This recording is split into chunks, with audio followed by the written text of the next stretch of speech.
حضور نے ارشاد فرمایا کہ اے عبداللہ ابن عمر، تم لکھو خدا کی قسم، اس ذات کی قسم جس کے قبض قدرت میں میری جان ہے،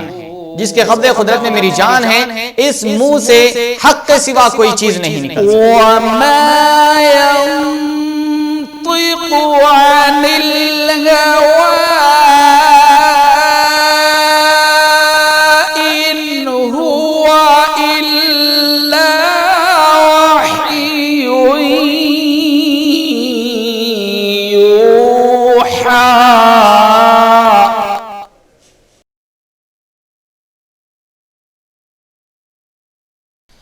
السلام علیکم ورحمۃ اللہ وبرکاتہ۔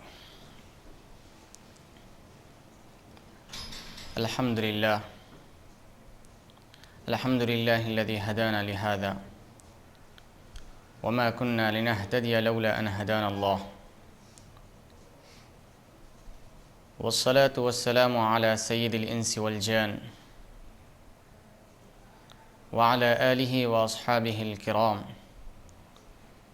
ومن تبعهم بإحسان إلى يوم الدين أجمعين، أما بعد، فقد قال الله تبارك وتعالى في كلامه المجيد والفرقان الحميد: أعوذ بالله من الشيطان الرجيم، بسم الله الرحمن الرحيم،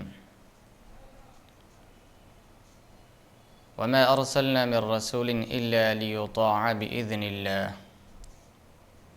وقال تعالى في مقام آخر: وما آتاكم الرسول فخذوه وما نهاكم عنه فانتهوا، صدق الله العظيم۔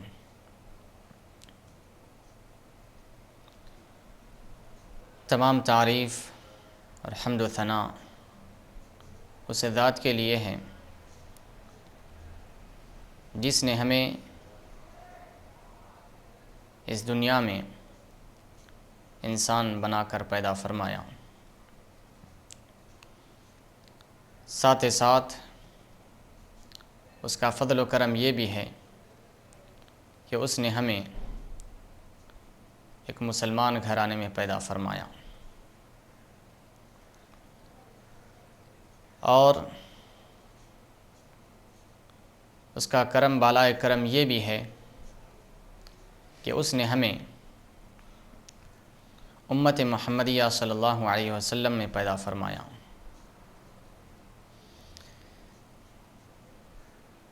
یہ فضیلت،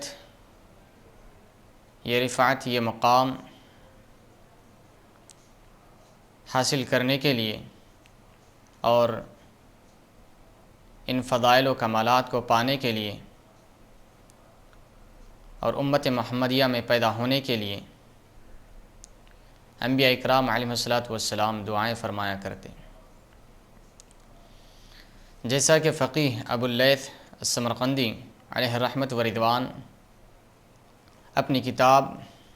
تنبیہ الغافلین میں حضرت مقاتل سے روایت فرماتے ہیں۔ حضرت مقاتل بن سلیمان رضی اللہ عنہ سے روایت ہے، جس کو آپ نے باب فضل امت محمد صلی اللہ علیہ وسلم میں روایت نقل فرمایا ہے، اور دیگر احادیث کتب میں یہ روایت مرقوم ہے۔ اختصار کے ساتھ اس حدیث مبارک کو ملاحظہ فرمائیں تاکہ ہم رب ذوالجلال کا جتنا بھی شکر بجا لائے کم ہیں، کیونکہ اللہ تبارک و تعالیٰ نے ہمیں ایسے فضائل و کمالات عطا فرمائے کہ جو پچھلی امتوں کو نہیں دیے گئے تھے۔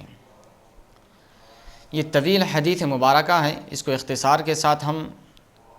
رکھیں گے۔ سیدنا موسیٰ علیہ السلام نے لوح محفوظ میں ایک امت کا تذکرہ دیکھا، اس میں آپ نے ملاحظہ فرمایا کہ وہ امت شفاعت کرنے والی ہے اور ان کی شفاعت قبول ہونے والی ہے۔ موسیٰ علیہ السلام خدا کی بارگاہ میں عرض گزار ہوئے، اے باری الہ، اس امت کو میری امت بنا دے۔ تو رب ذوالجلال نے فرمایا ہم امت محمد صلی اللہ علیہ وسلم، وہ امت محمدیہ ہے، وہ امت میں تمہیں نہیں دے سکتا۔ پھر اس کے بعد دوسری فضیلت انہوں نے دیکھی کہ اس امت کی خصوصیت یہ بھی ہے کہ ان کی گناہوں کا کفارہ، ان کی خطاؤں کا کفارہ یہ ہے کہ 5 نمازیں ہیں۔ ان 5 نمازوں کے درمیان جو بھی گناہ کرتے ہیں وہ کفارہ ہو جاتا ہے، نماز وہ سارے گناہوں کو میٹ دیتی ہے۔ تو موسیٰ علیہ السلام نے جب یہ ملاحظہ فرمایا تو عرض گزار ہے، اے باری اللہ اس امت کو میری امت بنا دے۔ رب نے پھر فرمایا نہیں، یہ امت محمدیہ ہیں۔ پھر الغرض ایسے کئی فضائل اور کمالات دیکھے، ایسے کئی خصوصیات دیکھے موسیٰ علیہ السلام نے کہ جب بھی عرض گزار ہوتے ہیں باری اللہ یہ خصوصیت والی امت مجھے عطا فرما دے، تو رب فرماتا ہم امت محمد صلی اللہ علیہ وسلم، وہ امت محمدیہ ہیں۔ الغرض ایسے کئی تقریباً 10 سے 15 خصوصیات اور فضائل و کمالات امت محمدیہ کو دیے گئے، اور جب موسیٰ علیہ السلام بارگاہ خداوندی میں عرض کیے کہ باری اللہ یہ امت کم از کم مجھے عطا فرما دیں، تو رب ہر بار یہی فرماتا کہ یہ امت محمدیہ ہے۔ جب موسیٰ علیہ السلام اتنی مرتبہ عرض گزار ہوئے باری اللہ یہ امت مجھے عطا فرما دے، یہ امت مجھے عطا فرما دے، ہر بار جواب یہی ملتا کہ یہ میرے حبیب مکرم کی امت ہے، میں تمہیں نہیں دیتا۔ آخر کار سیدنا موسیٰ علیہ نبینا علیہ الصلاۃ والسلام خدائے بند قدوس کی بارگاہ میں عرض کرنے لگے، اے باری اللہ کم از کم مجھ کو ہی امت محمدیہ میں پیدا فرما دے، مجھ کو ہی امت محمدیہ میں پیدا فرما دے۔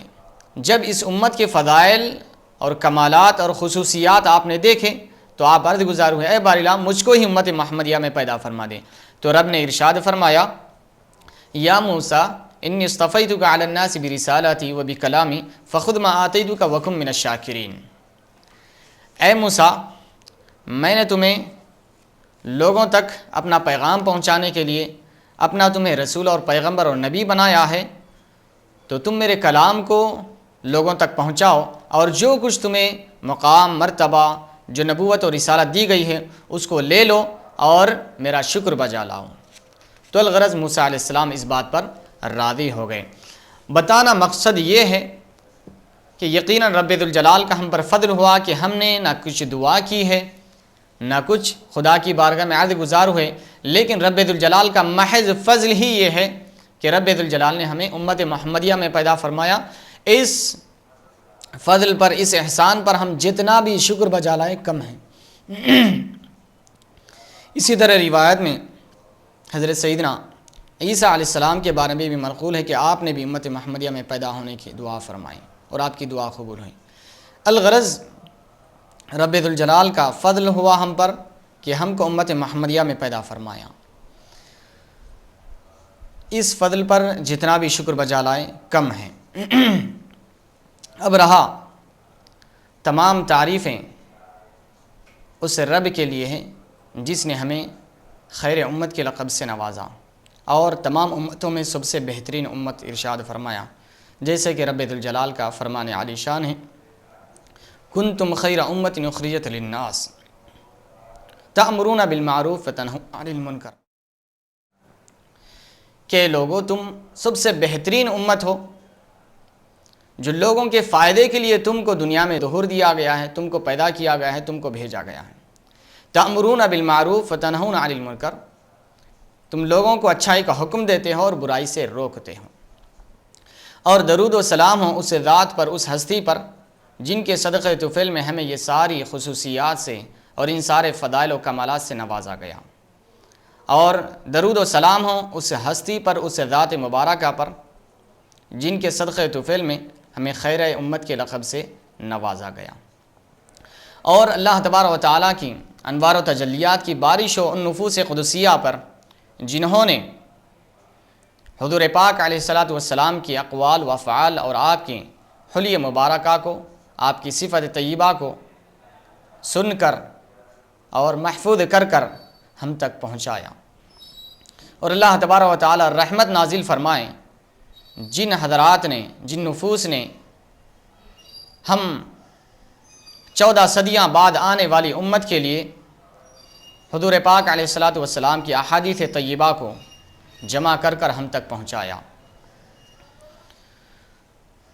اب رہا میں اس بات سے بھی غافل نہیں رہ سکتا، کیونکہ ترمذی شریف کی حدیث مبارک ہے، من لم یشکر الناس لم یشکر اللہ، جو لوگوں کا شکر بجا نہیں لاتا حقیقت میں وہ اللہ کا شکر بجا نہیں لاتا۔ تو میں یہ اپنی ذمہ داری سمجھتا ہوں، اخلاقی فرض سمجھتا ہوں کہ سب سے پہلے میں نشا اسلامک کے پروڈیوسر، ڈائریکٹر محترم و مکرم مرزا کریم بیگ صاحب، جو اس چیز کا ذمہ اٹھائے ہوئے ہیں اور الحمدللہ بفضلہ تبارک و تعالی اس کام کو بحسن و خوبی انجام دے رہے ہیں۔ اللہ تبارک و تعالی آپ کی عمر اقبال میں اضافہ فرمائیں اور آپ کو صحت و عافیت کے ساتھ آپ کی عمر دراز فرمائیں۔ میں بڑا ممنون و مشکور ہوں کہ انہوں نے اس حقیر کو اس سلسلہ وار درس حدیث کے لیے بعنوان فیضان حدیث کا مجھ کو موقع مرحمت فرمایا، اور میں اس درس کے آغاز سے قبل میں اپنے اساتذہ اور شیوخین عظام جن کی تربیتوں کا یہ ثمرہ ہے کہ آج میں اس قابل ہوا کہ آپ کے سامنے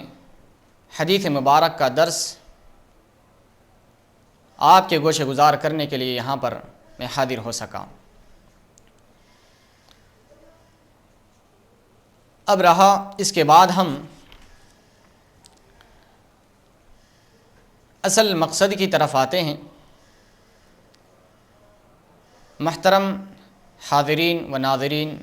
اور سامعین اکرام، یہ بڑا ہی پرمسرت لمحہ ہے کہ رب ذوالجلال نے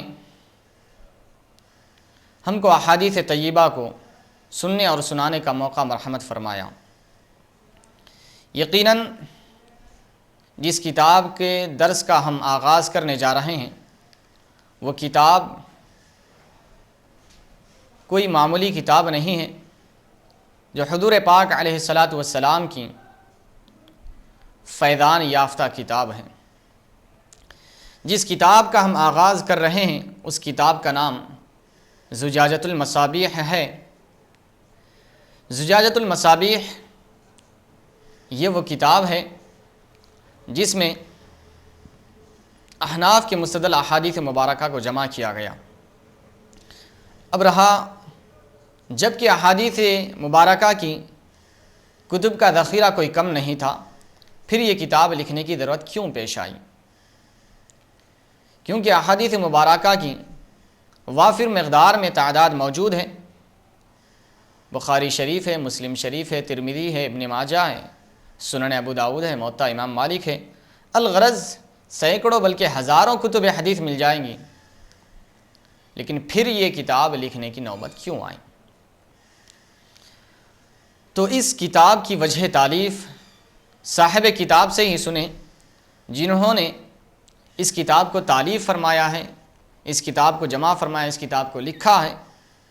انہی کی زبانی ہم سماعت فرمائیں گے کہ اس کی وجہ تالیف کیا ہوئی۔ یہ کتاب برصغیر ہندوستان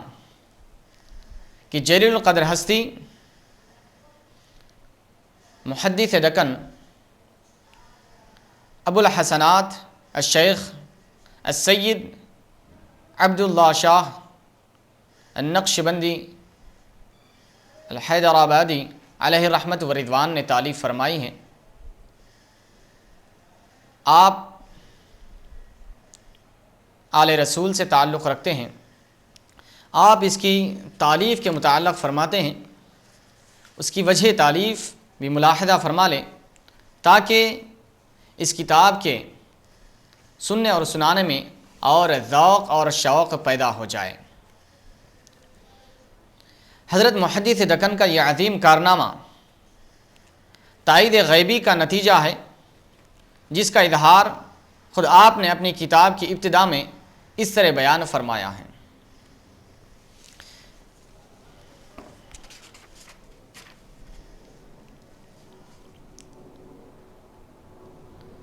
آپ تحریر فرماتے ہیں وَلَمَّا سَلَكَ الْخَطِيبُ رَفَعَ اللَّهُ دَرَجَتَهُ فِي تَصْنِيفِهِ مسلك الإمام الشافعي رضي الله تعالى عنه كثيرا ما يختلج في قلبي أن أؤلف كتابا على منوال المشكاة أسلك فيه مسلك إمامنا الأعظم أبي حنيفة النعمان عليه الرحمة والرضوان إلا أن ضيق باعي قد يثبطني عن القيام في هذا المقام حتى رأيت في المنام أن شمس الضحى وبدر الدجى ونور الهدى ومصباح الظلم حبيبنا النبي الأكرم صلى الله عليه وسلم طلع علي وقال سلاما، قلت سلام، فضمني روحي فداه إلى صدره الذي هو منبع العلم والحكم وعانقني، فلما استيقظت فرحا ومسرورا حمدت الله على هذه النعمة وشكرت له،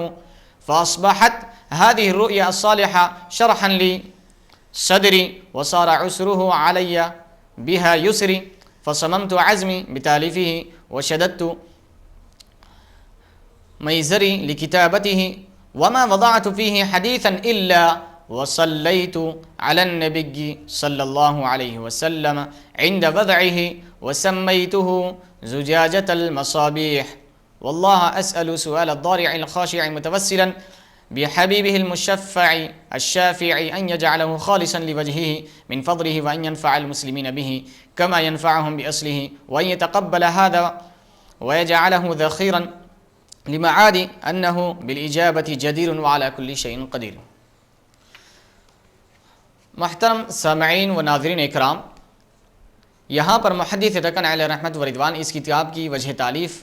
بیان فرما رہے ہیں کہ خطیب تبریزی رحمۃ اللہ علیہ جو صاحب مشکات ہیں، جنہوں نے مشکات کو جمع فرمایا ہے، انہوں نے اپنی اس تالیف میں مسلک امام شافعی رحمۃ اللہ علیہ کے احادیث طیبہ کو جمع فرمایا۔ تو محدث دکن فرماتے ہیں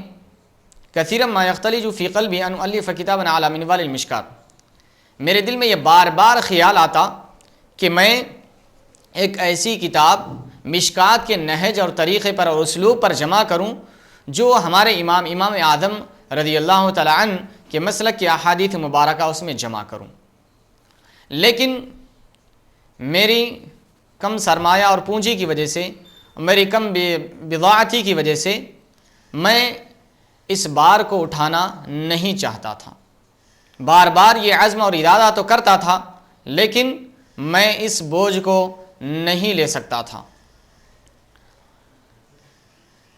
ایک مرتبہ کا واقعہ ہے کہ بار بار یہ مجھے خیال آتے رہتا، لیکن ایک دفعہ رات میں ایسا ہوا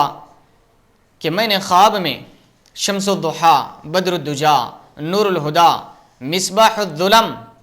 حبیبنا النبی الاکرم صلی اللہ علیہ وسلم کو اپنے خواب میں دیکھا کہ آپ تشریف لائے ہیں اور آپ نے سلام فرمایا۔ تو محدث دکن فرماتے ہیں میں نے بھی حضور پاک علیہ الصلوۃ والسلام کی بارگاہ میں سلام عرض کیا، اس کے بعد فضمنی روحی فداہ الی صدرہ الذی ہوا منبع العلم والحکم، پھر حضور پاک علیہ الصلوۃ والسلام نے میری روح آپ کی ذات مبارکہ پر فدا ہو جائے، قربان ہو جائے، آپ علیہ الصلوۃ والسلام نے اپنے سینے سے مجھ کو چمٹا لیا، وہ سینہ جو کہ علم و حکمت اور معرفت کا منبع اور سر چشمہ ہے، اس سینے سے مجھ کو آپ نے چمٹا لیا۔ وعانقنی، اور حضور پاک علیہ الصلوۃ والسلام نے مجھے اپنے گلے مبارک سے لگا لیا، مجھ سے معانقہ فرمایا۔ فلما استيقظت فرحا ومسرورا، جب میں رات میں یہ خواب دیکھا، جب بیدار ہوا تو میری خوشی کی کوئی انتہا نہیں تھی، میری خوشی کی کوئی انتہا نہیں تھی۔ میں اس نعمت پر اللہ تبارک و تعالیٰ کا شکر بجا لایا اور اس کی حمد و ثنا فرمایا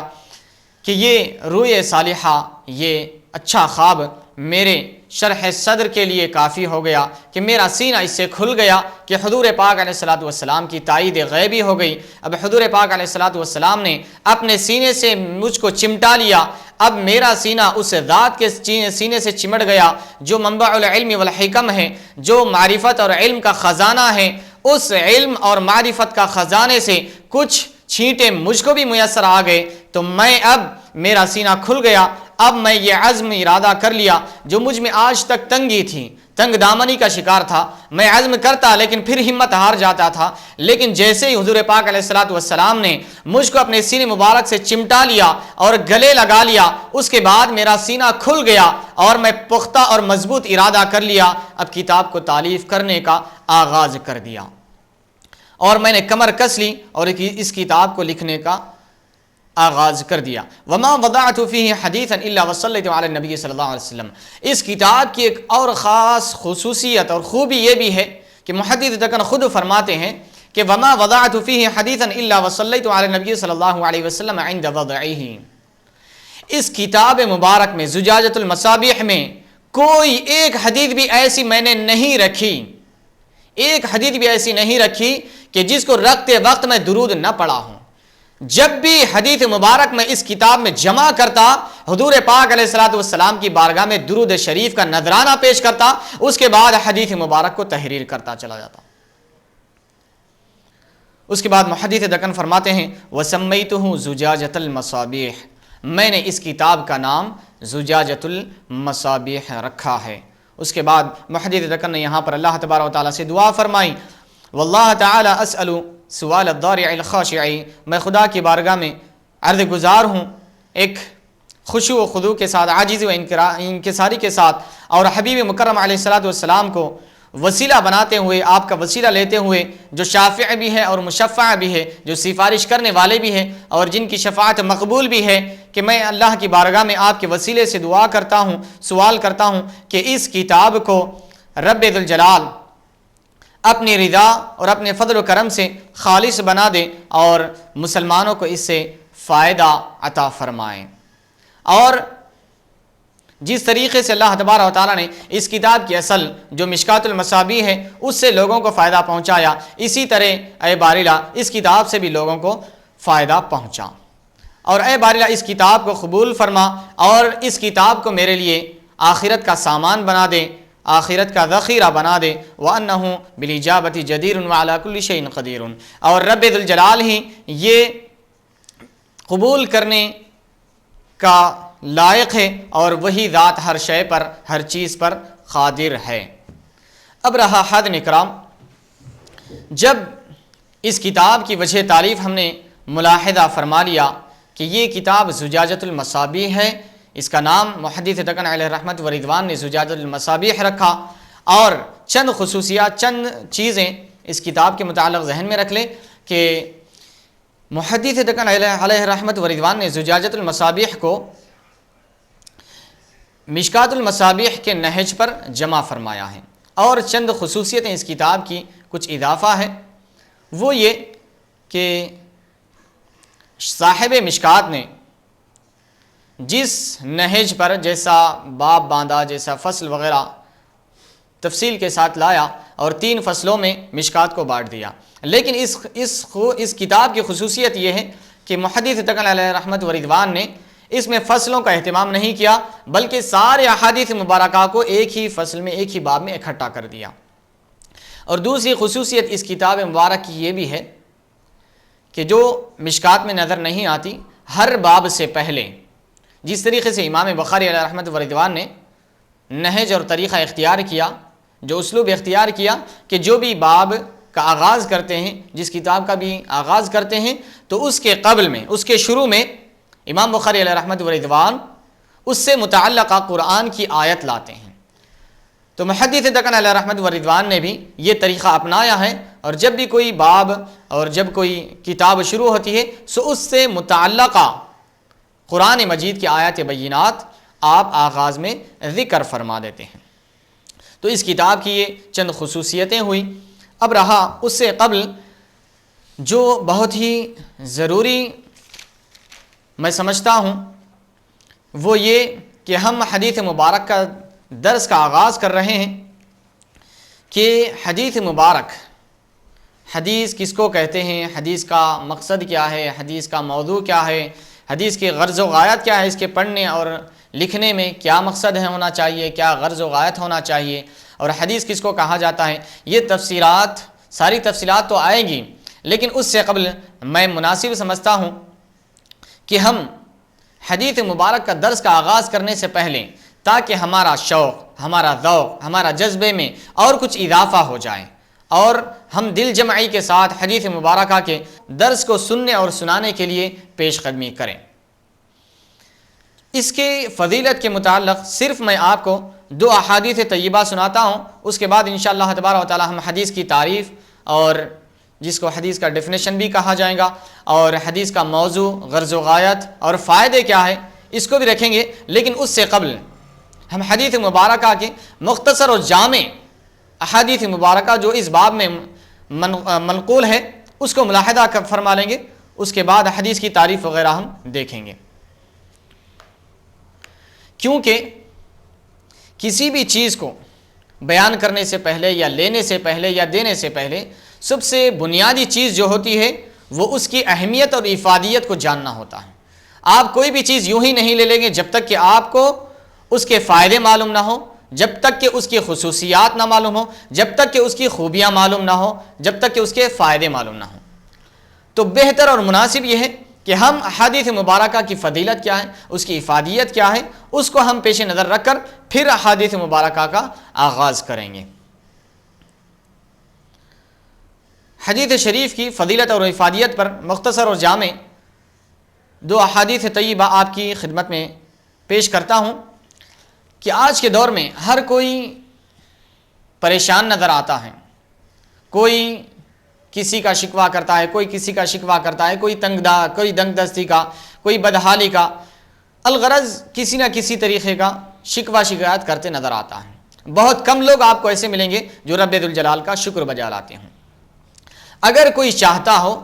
کہ وہ اپنے اندر خوشحالی لائے اور خوش و خرم رہے، ہمیشہ رب ذوالجلال کا شکر بجا لاتے ہوئے رہے، تو اس حدیث مبارک کو سن لیں۔ حضور پاک علیہ الصلوۃ والسلام نے ارشاد فرمایا، نذر اللہ عبدا سمع مقالتی فحفظها ووعاها واداها۔ ابن مسعود رضی اللہ عنہما سے روایت ہے اور اس کو ترمذی شریف، ابو داؤد اور ابن ماجہ نے روایت کیا یہ حدیث مبارک کو کہ حضور پاک علیہ الصلوۃ والسلام نے ارشاد فرمایا، اللہ تبارک و تعالی اس بندے کو خوشحال رکھے، اللہ تبارک و تعالی اس بندے کو خوش و خرم رکھے جس نے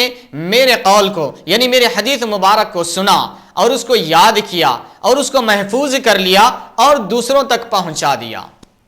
تو اللہ تبارک و تعالیٰ کو اس کو خوش و خرم رکھے اور اس کو آباد و شاداب رکھے اور اس کو خوشحال رکھے۔ اب ذرا غور فرمائے حدیث مبارکہ پر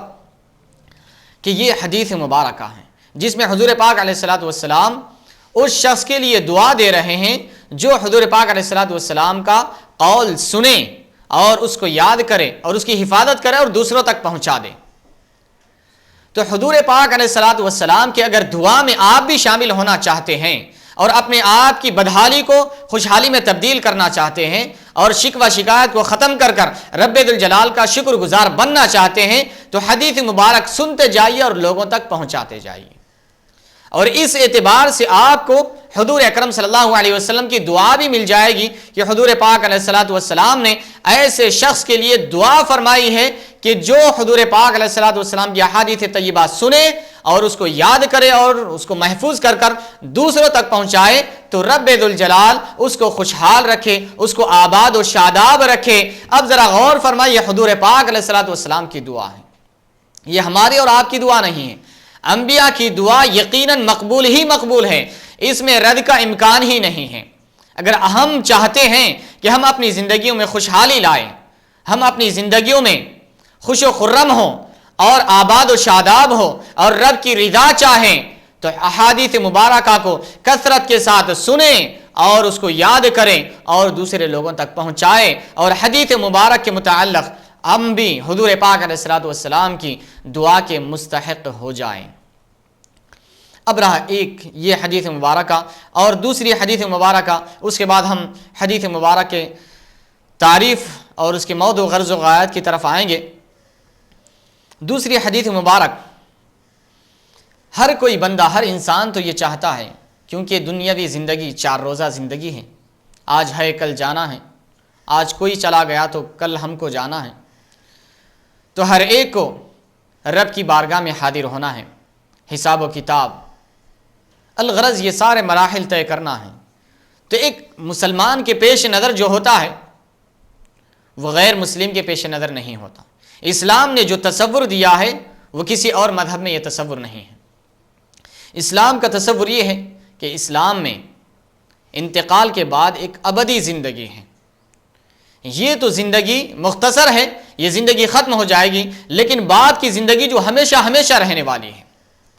اگر اعمال صالحہ کرتے رہو گے اور رب کی فرمانبرداری کرتے رہو گے تو آخرت کی زندگی ابدی زندگی، سکون کی زندگی ہوگی،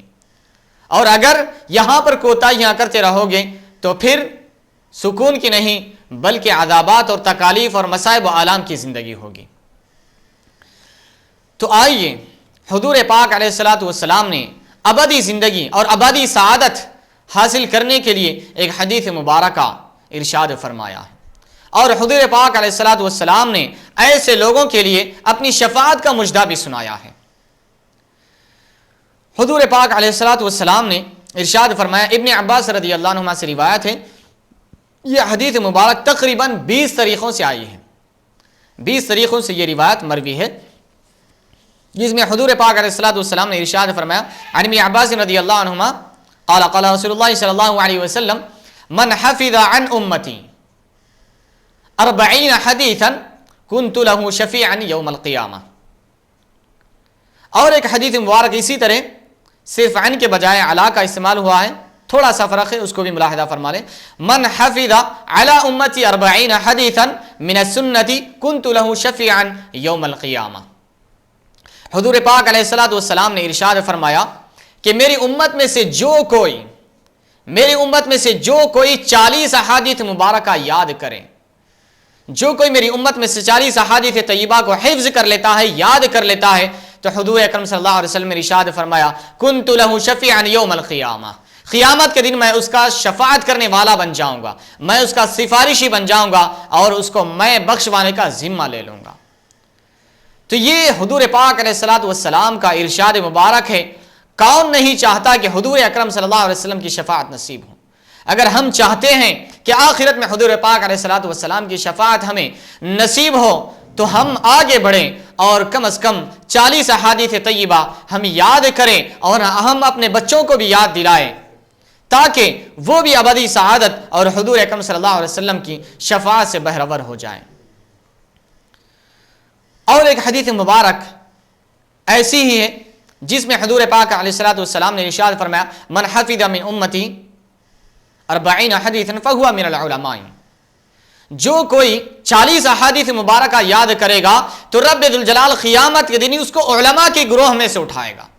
فقہاء کے گروہ میں سے اٹھائے گا۔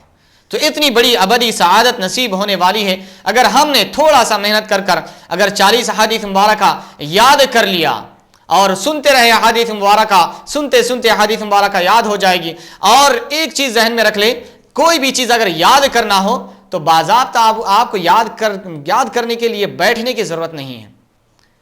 کہ کہیں گوشہ نشین ہو کر پورا یکسوئی حاصل کر ایک کونے میں بیٹھنے کی ضرورت نہیں ہے۔ ایک آسان اور بہترین طریقہ ہے احادیث مبارکہ یاد کرنے کا۔ احادیث مبارکہ ہی نہیں بلکہ کوئی بھی چیز یاد کرنے کا سب سے بہترین اور آسان طریقہ آپ کے گوشے گزار کر دیتا ہوں۔ کوئی بھی چیز جب آپ کو معلوم ہو، کوئی بھی چیز جب آپ سنیں تو سب سے پہلے کام یہ کریں کہ پورے انہماک کے ساتھ، پورے غور کے ساتھ سنیں،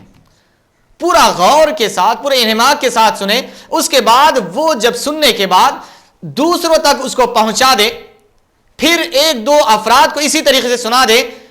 آپ یاد رکھ لیں کہ آپ مرے دم تک یہ حدیث شریف یا کوئی چیز بھولیں گے نہیں۔ اگر آپ ایک چیز سن کر دوسروں تک پہنچا دیتے ہیں تو وہ چیز آپ کے ذہن میں اس طریقے سے بیٹھ جاتی ہے کہ کبھی نکلتی نہیں ذہن سے۔ تو احادیث مبارکہ کم از کم 40 احادیث مبارکہ یاد کریں اور حمد و ثنا اس رب ذوالجلال کے لیے کہ ہمارے پاس عموماً یہ ماحول بھی ہوتا ہے کہ مدارس میں اور صباحیہ مسائیہ جو چھوٹے چھوٹے مدارس وغیرہ چلتے ہیں جہاں پر دینی تعلیم کا اہتمام ہوتا ہے، الحمدللہ بفضلہ تبارک و تعالی وہاں پر 40 احادیث مبارکہ یاد دلاتے ہیں، تو یہ رب ذوالجلال کا فضل ہے۔ اللہ تبارک و تعالی اس سلسلے کو آباد و شاداب رکھے اور باقی رکھے۔ اب رہا حاضرین اکرام، یہ حدیث مبارک کے ذوق کو پیدا کرنے کے لیے، اس کا شوق اپنے اندر اجاگر کرنے کے لیے یہ مختصر 2 احادیث طیبہ آپ کے گوشے گزار کیا ہوں، تاکہ اب جو ہمارا سلسلے وار جو حدیث مبارکہ کا درس شروع ہونے جا رہا ہے، جو سلسلے وار جو ہمارا درس ہے زجاجۃ المصابیح، جس کتاب کا انتخاب کیا گیا، جو حضور پاک علیہ الصلوۃ والسلام کی تائید غیبی کے بعد اس کتاب کو مؤلف نے لکھا ہے، تحریر فرمایا ہے، تو اس کتاب کے درس کا ہم سلسلے وار آغاز کرنے جا رہے ہیں، اور اس درس کا نام رکھا گیا ہے اور اس کا عنوان یہ دیا گیا ہے فیضان حدیث۔ تو اب یہ حدیث مبارکہ کی فضیلت کے بعد ہم حدیث مبارک کی تعریف اور اس کی غرض و غایت اور اس کا موضوع سماعت فرمائیں گے۔ اس کے بعد انشاءاللہ تبارک و تعالی چند اور بنیادی چیزیں، اس کے بعد انشاءاللہ تبارک و تعالی ہم حدیث مبارکہ کی کتاب کا باضابطہ طور پر آغاز کر دیں گے۔ حدیث شریف کی لغوی اور اس کی لغوی اور اصطلاحی تعریف ملاحظہ فرمائیں۔ حدیث یہ صفت کا صیغہ ہے۔ علامہ جوہری اس کے لغوی معنی بیان کرتے ہیں، وہ صحاح میں لکھتے ہیں کہ الحدیث الکلام قلیلہ و کثیرہ، لغت میں تھوڑی ہو یا زیادہ، کم ہو یا زیادہ، کسی بھی بات کو حدیث کہا جاتا ہے، کسی بھی بات کو حدیث کہا جاتا ہے، چاہے تھوڑی ہو و زیادہ ہو۔ اور اصطلاح شریعت میں حدیث شریف کی تعریف یہ ہے قول رسول اللہ صلی اللہ علیہ وسلم وفعلہ وتقریرہ وصفتہ علیہ الصلاۃ والسلام، یعنی حدیث مبارک شریعت میں حضور پاک علیہ الصلاۃ والسلام کے قول کو اور آپ کے فعل کو اور آپ کی تقریر کو اور آپ کی صفت مبارکہ کو حدیث کہا جاتا ہے شریعت میں۔ قول یعنی جو حضور اکرم صلی اللہ علیہ وسلم کے ارشادات ہیں اس کو قول کہا جاتا ہے، جیسا کہ حضور پاک علیہ الصلوۃ والسلام کی حدیث ابھی ہم نے ملاحظہ فرمایا، نذر اللہ عبدا سمع مقالتی فحفظها ووعاها واداها، اللہ تبارک و تعالیٰ اس بندے کو خوشحال اور خوش و خرم رکھے، شاداب رکھے کہ جس نے میری حدیث کو سنا اور اس کو یاد کیا اور اس کو محفوظ کر کر دوسروں تک پہنچا دیا۔ تو یہ حضور کی قولی حدیث ہے، یہ قول ہے حضور پاک علیہ الصلوۃ والسلام کا، اس کو حدیث کہا جاتا ہے۔ فعل، حضور اکرم صلی اللہ علیہ وسلم کے فعل کو بھی حدیث کہا جاتا ہے، یعنی حضور اکرم صلی اللہ علیہ وسلم نے نماز اس طریقے سے ادا فرمائی۔ حضور پاک علیہ الصلوۃ والسلام نعلین شریف جب پہنتے تو سیدھا پیر پہلے ڈالتے، سیدھے پیر میں پہلے نعلین پہنتے، جب آپ کرتا پہنتے تو سیدھے ہاتھ کی طرف سے آغاز فرماتے، اور حضور پاک علیہ الصلوۃ والسلام جب آرام فرماتے تو داہنے ہاتھ پر داہنے پہلو پر آرام فرماتے۔ تو یہ حضور اکرم صلی اللہ علیہ وسلم کا فعل ہے، اس کو حدیث فعلی کہا جائے گا۔ اور تقریر یعنی کسی صحابی نے حضور پاک علیہ الصلوۃ والسلام کی بارگاہ میں کوئی عمل کیا اور حضور پاک علیہ الصلوۃ والسلام نے خاموشی اختیار فرمائی یا ان کی تائید فرما دی، تو یہ حدیث تقریری کہلائے گی۔ اور اسی طرح اگر کہیں کسی صحابی نے کچھ عمل کیا، اس کے بعد حضور کی بارگاہ میں آ کر عرض کیا گیا یا رسول اللہ فلاں نے ایسا کام کیا، تو حضور اکرم صلی اللہ علیہ وسلم نے اس کی تائید فرما دی یا خاموشی اختیار فرما لی، تو اس کو حدیث تقریری کہا جاتا ہے۔ اور صفت مبارکہ کو بھی حدیث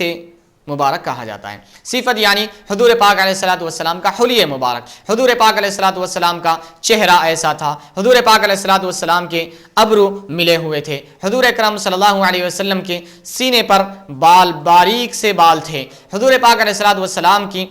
زلف مبارک ایسی تھی، کندھوں تک تھی، کان کی لو تک تھی۔ تو یہ حضور پاک علیہ الصلوۃ والسلام کی جو حیت، جو حلیہ، جو آپ کی صفت، جو احوال بیان کیے جا رہے ہیں، اس کو صفت کہا جاتا ہے، یہ اس کو بھی حدیث مبارک کہا جائے گا۔ تو حدیث یہ 4 چیزوں کا نام ہے، حضور اکرم صلی اللہ علیہ وسلم کی قول کو، حضور اکرم صلی اللہ علیہ وسلم کے فعل کو، حضور اکرم صلی اللہ علیہ وسلم کی تقریر کو، اور حضور اکرم صلی اللہ علیہ وسلم کی صفت کو حدیث کہا جاتا ہے۔ اب رہا علم حدیث۔ علم حدیث یہ وہ علم ہے جس میں یہ 4 چیزوں سے اور ان کی تفصیلات سے بحث کی جاتی ہے۔ یہ 4 چیزیں یعنی حضور اکرم صلی اللہ علیہ وسلم کا قول، حضور اکرم صلی اللہ علیہ وسلم کا فعل، حضور اکرم صلی اللہ علیہ وسلم کی تقریر، حضور اکرم صلی اللہ علیہ وسلم کی صفت کی تفصیلات اور ان کے متعلق بحث ہوتی ہے، اس کو علم حدیث کہتے ہیں۔ اب علم حدیث کا موضوع کیا ہے؟ علامہ کرمانی شرح بخاری میں فرماتے ہیں کہ موضوعہ ذات الرسول صلی اللہ علیہ وسلم من حیث انہ الرسول، کہ حدیث شریف کا موضوع یہ ہے،